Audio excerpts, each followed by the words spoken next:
Atos capítulo 8. O texto bíblico diz assim, gente. Naquele dia levantou-se grande perseguição contra a igreja que estava em Jerusalém. E todos, exceto os apóstolos, foram dispersos pelas regiões da Judéia e da Samaria. E uns homens piedosos sepultaram a Estevão e fizeram grande pranto sobre ele. Saulo, porém, assolava a igreja, e entrando pelas casas e arrastando homens e mulheres, os entregava à prisão. No entanto, os que foram dispersos iam por toda parte, anunciando a palavra. E descendo Filipe à cidade de Samaria, pregava-lhes a Cristo. As multidões escutavam unânimes as coisas que Filipe dizia, ouvindo e vendo os sinais que operava, pois saíam de muitos possessos os espíritos imundos, clamando em alta voz, e muitos paralíticos e coxos foram curados. Pelo que houve grande alegria naquela cidade. Ora, estava ali certo homem, chamado Simão, que vinha exercendo naquela cidade a arte mágica, fazendo pasmar o povo da Samaria, e dizendo ser ele uma grande personagem, ao qual todos atendiam, desde o menor até o maior, dizendo: este é o poder de Deus, que se chama grande. Eles o atendiam, porque já desde muito tempo os vinha fazendo pasmar com suas artes mágicas. Mas quando creram em Filipe, que lhes pregava acerca do reino de Deus e do nome de Jesus, batizavam-se homens e mulheres. E creu até o próprio Simão, e sendo batizado ficou de contínuo com Filipe, e admirava-se, vendo os sinais e os grandes milagres que se faziam. Os apóstolos, pois, que estavam em Jerusalém, tendo ouvido que os da Samaria haviam recebido a palavra de Deus, enviaram-lhes Pedro e João, os quais, tendo descido, oraram por eles, para que recebessem o Espírito Santo, porque sobre nenhum deles havia ele descido ainda, mas somente tinham sido batizados em nome do Senhor Jesus. Então lhes impuseram as mãos, e eles receberam o Espírito Santo.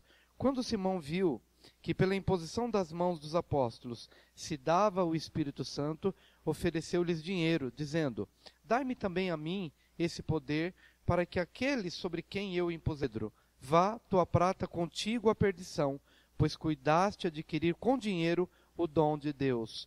Tu não tens parte nem sorte neste ministério, porque o teu coração não é reto diante de Deus. Arrepende-te, pois, dessa tua maldade, e roga ao Senhor para que porventura te seja perdoado o pensamento do teu coração. Pois vejo que estás em fel de amargura e em laços de iniquidade. Respondendo, porém, Simão: nada do que haveis dito venha sobre mim. Eles, pois, havendo testificado e falado a palavra do Senhor, voltando para Jerusalém, evangelizavam muitas aldeias dos samaritanos. Mas o anjo do Senhor falou a Filipe, dizendo: levanta-te e vai em direção do sul, pelo caminho que desce de Jerusalém a Gaza, o qual está deserto. E levantou-se e foi. E eis que um etíope, eunuco, mordomo-mor de Candace, rainha dos etíopes, o qual era superintendente de todos os seus tesouros, e tinha ido a Jerusalém para adorar, regressava, e sentado no seu carro, lia o profeta Isaías. Disse o Espírito a Filipe: chega-te e ajunta-te a esse carro. E correndo Filipe ouviu que lia o profeta Isaías, e disse: entendes porventura o que estás lendo? Ele respondeu: pois como poderei entender se alguém não me ensinar? E rogou a Filipe que subisse e com ele se sentasse. Ora, a passagem da Escritura que estava lendo era esta: foi levado como a ovelha ao matadouro, e como está mudo o cordeiro diante do que o tosquia, assim ele não abre a sua boca. Na sua humilhação foi tirado o seu julgamento. Quem contará a sua geração? Porque a sua vida é tirada da terra. Respondendo o eunuco a Filipe, disse: rogo-te, de quem diz isto o profeta? De si mesmo ou de algum outro? Então Filipe tomou a palavra e, começando por esta escritura, anunciou-lhe a Jesus. E indo eles caminhando, chegaram a um lugar onde havia água, e disse o eunuco: eis aqui água, quem impede que eu seja batizado? E disse Filipe: é lícito, se crês de todo o coração. E respondendo ele, disse: creio que Jesus Cristo é o Filho de Deus. Mandou parar o carro, E desceram ambos à água, tanto Filipe como o eunuco, e Filipe o batizou. Quando saíram da água, o Espírito do Senhor arrebatou a Filipe, e não o viu mais o eunuco, que jubiloso seguiu o seu caminho. Mas Filipe achou-se em Azoto, e indo passando, evangelizava todas as cidades, até que chegou a Cesareia. Amém.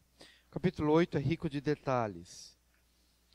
Nós terminamos o capítulo 7 ontem, né? Falando, para quem não sabe, nós estamos aqui todos os dias, das 6h30 às 8, por um período de 21 dias. Sempre bom informar. Porque alguns vieram para a reunião ontem de homens, hoje a reunião de mulheres, então a gente está atualizando. Todos os dias temos estado aqui, você pode continuar até o 21º. Ontem nós estivemos aqui falando sobre o capítulo 7, quando terminou com o apedrejamento de Estevão. E a gente viu que as vestes eram colocadas aos pés de um jovem chamado Saulo. Esse Saulo vai entrar aqui no capítulo 8, sendo fomentador de uma grande perseguição à igreja. Depois que Estevão, então, foi apedrejado, ele era da igreja, e que Estevão foi apedrejado, levantou-se uma grande perseguição. Quem levantou essa perseguição? Aqueles religiosos, os mesmos que apedrejaram a Estevão, eles suscitaram uma perseguição contra a igreja. E quem liderava essa perseguição? Saulo, pelo seu vigor, pelo seu zelo religioso, né? Saulo é o Paulo da Bíblia, que escreveu a maior parte do Novo Testamento. Mas até esse momento, ele era um religioso, tem toda uma característica de apegado à lei, né? Ele era um fariseu, ele era da descendência de Benjamim, então ele era um religioso que estava do lado errado, não estava do lado da igreja ainda, porque precisava se converter. E ele então promove uma grande perseguição. Só que a perseguição fez uma coisa boa. Deus age em meio às dificuldades da nossa vida. Amém? Até a Maru estava falando sobre isso, né? Que nós temos que ser obedientes em meio à adversidade. Porque a adversidade vem, mas nós precisamos ter obediência em meio à adversidade. Porque quando obedecemos em meio à adversidade, Deus promove coisas fantásticas. E o que aconteceu aqui foi o seguinte, que a perseguição teve um sentido positivo. Espalhou a igreja, com exceção dos apóstolos que ficaram em Jerusalém, mas a perseguição fez com que eles se espalhassem para as regiões que eles nunca pregariam o evangelho. Por que nunca pregariam o evangelho? Porque eles estavam, de certa forma, acomodados com a comunhão da igreja em Jerusalém. Como é gostoso, né? De casa em casa, partir o pão, ouvir a palavra, pregar para o amigo, para o vizinho, mas dentro de Jerusalém, dentro do contexto, dentro da zona de conforto. Então, o evangelho não estava se espalhando, como Jesus havia dito. Vocês vão ser testemunhas em Jerusalém, em toda a Judéia, Samaria e até os confins da terra. Jesus havia dito que o evangelho ia se espalhar. Mas o que acontece? Eles estavam em Jerusalém, somente em Jerusalém. Alguns poucos saíam para alguns outros limites, mas a igreja como um todo, ela ficava em Jerusalém. Mas com a perseguição suscitada aqui, eles vão para as regiões que eles não estavam muito com vontade de ir. Vou dizer isso por quê? Porque a própria região da Samaria era uma região de preconceito. Quem era de Jerusalém não gostava muito do povo que estava em Samaria, porque Samaria estava dentro dos limites de Israel, mas era uma região considerada misturada com outros povos. Tem uma questão histórica que a gente não vai entrar aqui, mas o povo de Samaria era um povo meio separado do povo da Judéia, né? Então não era muito fácil quebrar-se esse preconceito e quebrar-se esse paradigma. Mas a perseguição os levou mesmo a essas regiões de preconceito. E o que aconteceu? Eles entraram na região de Samaria e começaram a pregar o evangelho. Enquanto isso, Saulo entrava de casa em casa e arrastava homens e mulheres e os entregava à prisão. Ou seja, Saulo estava perseguindo a igreja. Bom, vamos aqui parar um pouquinho para a gente ter alguns motivos de oração. Em primeiro lugar, que Deus te dê discernimento do que fazer em meio à perseguição. Você vai orar a Deus no dia de hoje, que Deus mostre para você. Estou em perseguição, estou em adversidade, estou em situação difícil. O que Deus quer que eu faça nessa situação? Ore em cima disso. Não só hoje, mas em qualquer outro período da sua vida. Ore para que Deus lhe dê direção em meio à adversidade. Amém? Ok. Outra coisa que você deve orar é o seguinte, para que você se mantenha firme na fé, porque aqueles irmãos, a igreja estava sendo perseguida, Saulo entrava de casa em casa e arrastava as pessoas à prisão, mas eles não negavam a fé. Hoje nós vivemos num país onde há liberdade de se pregar o evangelho. Mas e se nós não tivéssemos liberdade para pregar o evangelho? O que faríamos? Então, temos que pedir ao Senhor ousadia, para não negar o nome de Jesus em momento algum. Porque o nome de Jesus está acima de todo nome. Se negarmos o nome de Jesus, negamos a tudo, perdemos a vida. Então que possamos ter a ousadia e a intrepidez que essa igreja tinha, mesmo em meio à perseguição. Ok? Então já temos duas coisas aqui para a gente orar. Seguindo o texto bíblico, no entanto, os que foram dispersos iam por toda parte anunciando a palavra. E descendo Filipe à cidade de Samaria, pregava-lhes a Cristo. Olha que coisa interessante, as multidões estavam unânimes, escutavam unânimes as coisas que Filipe dizia, ouvindo e vendo os sinais que operava, pois saía de muitos possessos os espíritos imundos, clamando em alta voz, e muitos paralíticos e coxos foram curados, pelo que houve grande alegria naquela cidade. Amados, Filipe era um dos diáconos que encontramos aqui. Lembra de Estevão? Por meio dele, muitos sinais e maravilhas se operaram. E agora vemos aqui uma outra pessoa que passa a ter uma característica evangelística e prega, e por meio das suas mãos, muitos sinais e maravilhas são operados. Quais são as marcas dessas pessoas? Eles conheciam as Escrituras e eles eram cheios do Espírito Santo. Amém? Veja que pela pregação dele, ele anuncia a palavra de Deus e Deus confirma a palavra que é pregada. E os sinais se manifestam, milagres acontecem. O que nós temos que buscar aqui? Precisamos buscar conhecimento da palavra de Deus e precisamos buscar enchimento do Espírito Santo, para que nós, pessoas que talvez não sejam apóstolos ou pastores, temos ministérios diversos, mas que possamos ter conhecimento da palavra e possamos ser cheios do Espírito, para que por nosso intermédio o Evangelho seja pregado, seja anunciado, e as pessoas possam conhecer o Evangelho do nosso Senhor Jesus. Amém? Muitos sinais. Demônios são expulsos. Olha, pois saíam de muitos possessos os espíritos imundos, clamando em alta voz, e muitos paralíticos e coxos foram curados, pelo que houve grande alegria naquela cidade. A igreja está em avivamento, mas se expandindo para outras regiões. A partir do versículo 9, vai entrar em cena um certo Simão, que aqui é chamado Simão o mágico, magia, mas a magia, o mágico, não é o mágico ilusionista de hoje. Geralmente, esses mágicos eram tidos como mágicos porque eles se envolviam com obras de feitiçaria e faziam sinais na área de feitiçaria. Mas a Bíblia diz que ele mesmo ouviu o Evangelho e se batizou. Olha só que interessante que está aqui no versículos 9, 10 e 11, ele chamava a atenção das pessoas, mas no versículo 13. Mas quando creram em Filipe, que lhes pregava acerca do reino de Deus e do nome de Jesus, batizavam-se homens e mulheres. E creu até o próprio Simão, e sendo batizado, ficou de contínuo com Filipe. As pessoas ouviam a mensagem, Simão, o mágico ou feiticeiro, também ouviu e se batizou. Mas lá na frente, este Simão quer comprar o direito de impor as mãos sobre as pessoas e vê-las batizadas no Espírito Santo.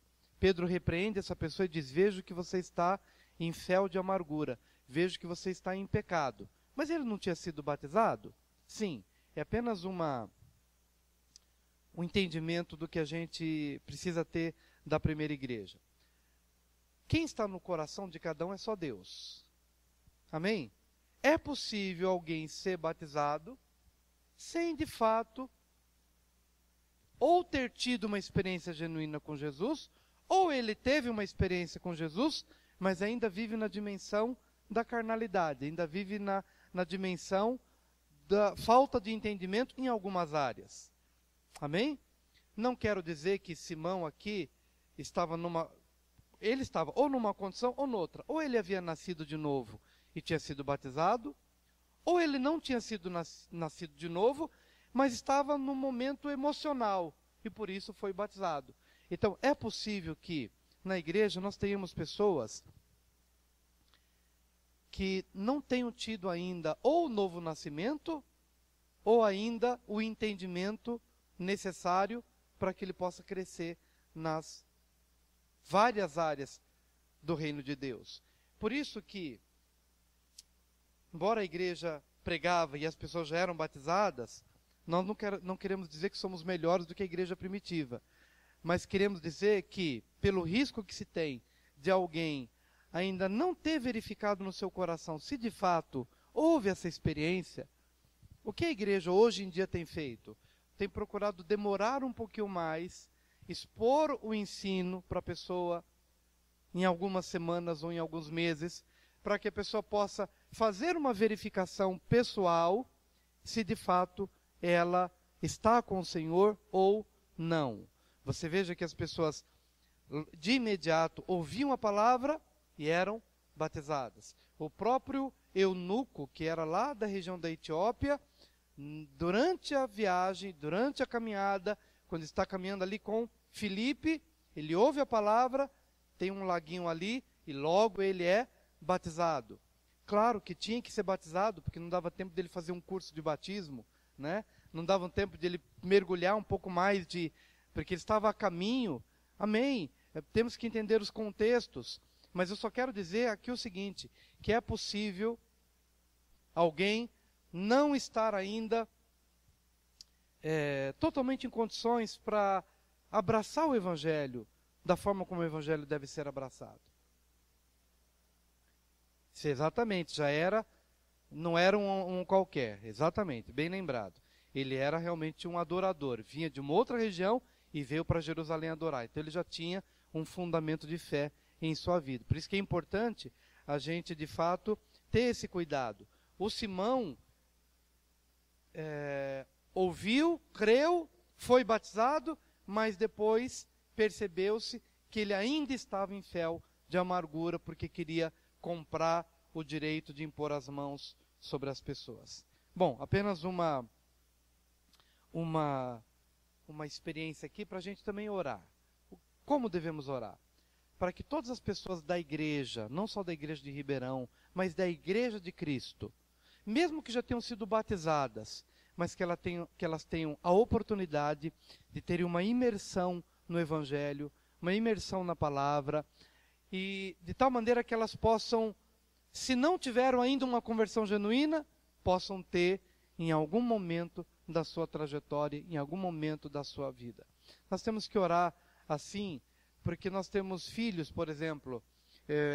Eu lembro que houve um período em que a gente orou bastante para que nossos filhos que já iam para a igreja, por serem filhos de pastor, né, já participavam, todos os nossos filhos participavam de vigílias, Noemi empurrando o carrinho de criança assim, de 6 meses, 1 ano de vida, nossos filhos já iam para as vigílias, para os cultos e tal.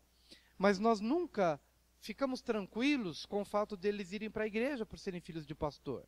Sempre oramos para que eles tivessem, num determinado momento, uma experiência pessoal. Uma experiência pessoal com Jesus.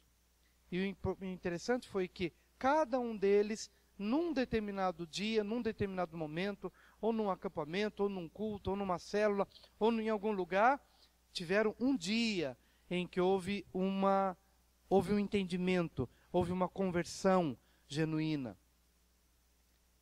Porque senão ficariam presos a uma religião do pai ou a religião da mãe, sem gostar de Deus, sem gostar da igreja, sem gostar, mas que tivessem de fato uma experiência. Então é isso que nós devemos orar, para que as pessoas possam ter uma experiência pessoal e genuína com o Senhor Jesus.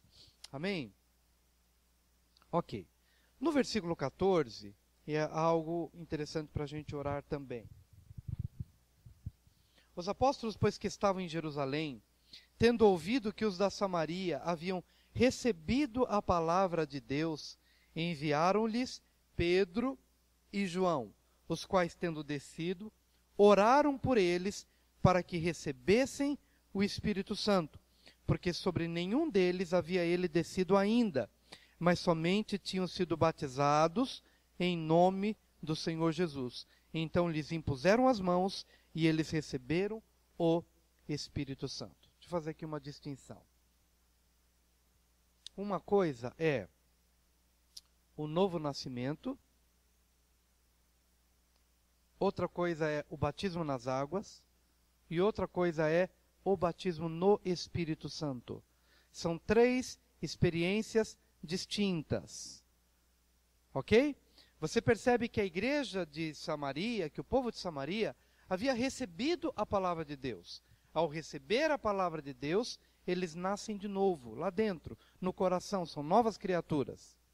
Pelo fato de serem novas criaturas, são batizados nas águas, testificando Jesus Cristo como Senhor e Salvador de suas vidas. Amém.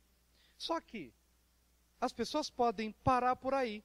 Elas podem ter uma experiência de novo nascimento, e elas podem ter a experiência do batismo nas águas, e nunca terem a experiência do batismo no Espírito Santo. O que Pedro e João fizeram com a igreja de Samaria foi ministrar o batismo no Espírito Santo.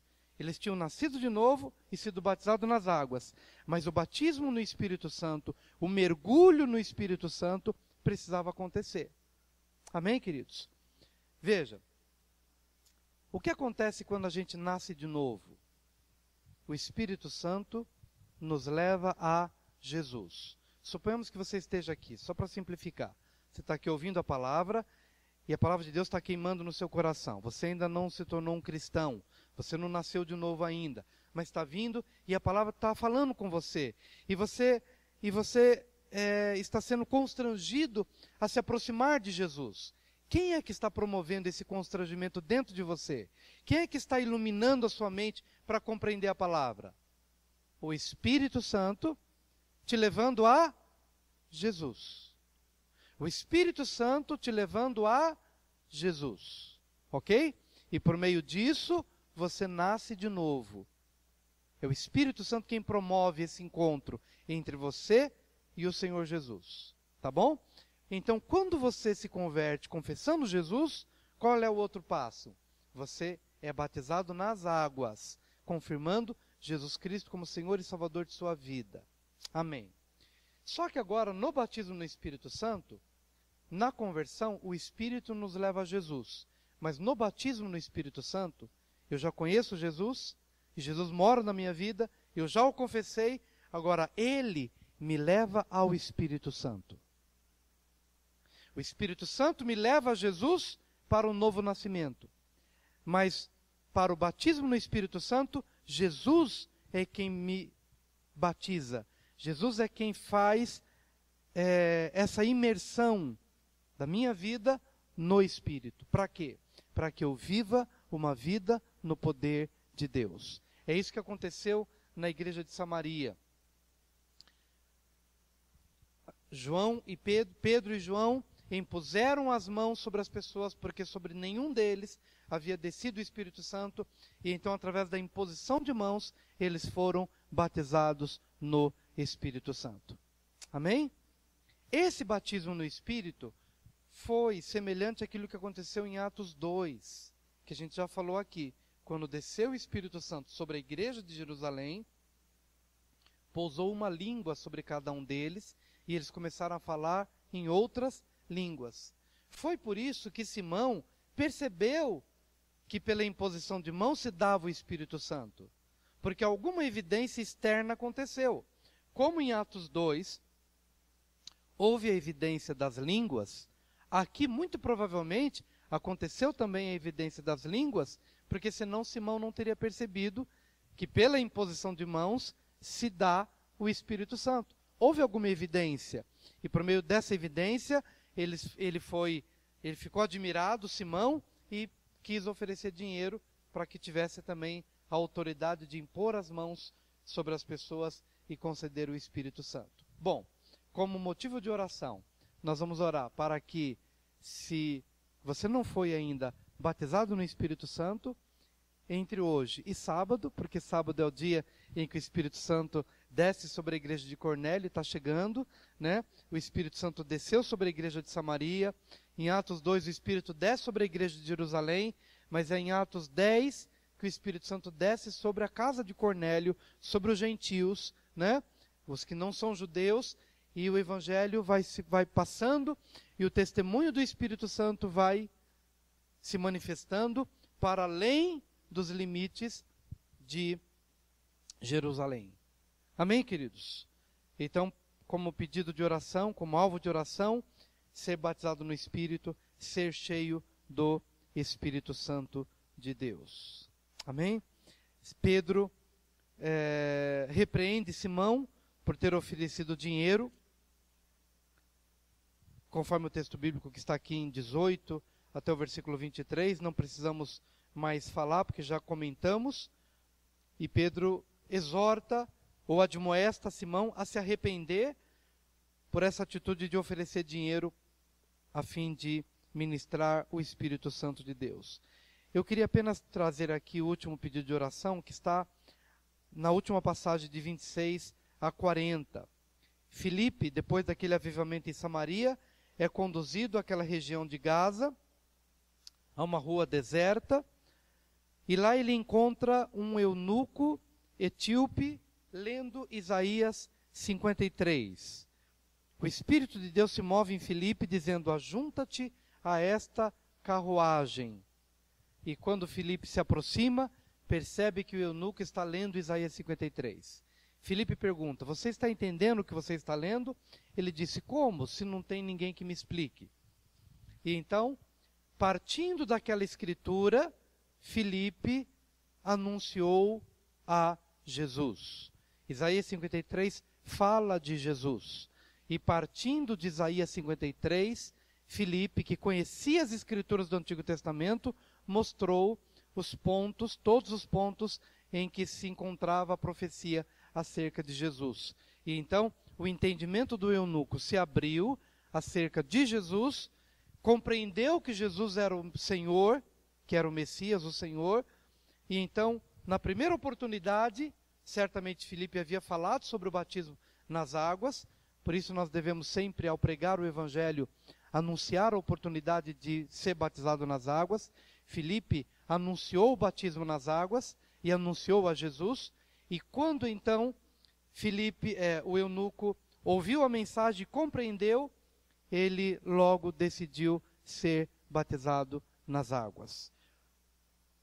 Saiu com júbilo, voltou com júbilo para sua terra, e Filipe foi dirigido pelo Espírito a uma outra região. Nós devemos orar para que as pessoas possam ter as três experiências, para que elas possam se converter dos seus pecados e nascer de novo, ser batizada nas águas, e que elas sejam batizadas no Espírito Santo. No sábado, vamos falar um pouquinho mais sobre o batismo no Espírito, porque é o dia especial da experiência de Cornélio e da experiência da igreja gentílica. Mas hoje nós vamos orar para que as pessoas que estão ao nosso redor possam ter a oportunidade de nascer de novo, possam ter a oportunidade de serem batizadas nas águas e possam ter a oportunidade de serem batizadas no Espírito Santo. Ok? No novo nascimento, o Espírito me leva a Jesus, mas no batismo no Espírito, Jesus me leva ao Espírito. Jesus me mergulha no Espírito. E nós somos imersos no Espírito para uma vida de poder. Amém, queridos?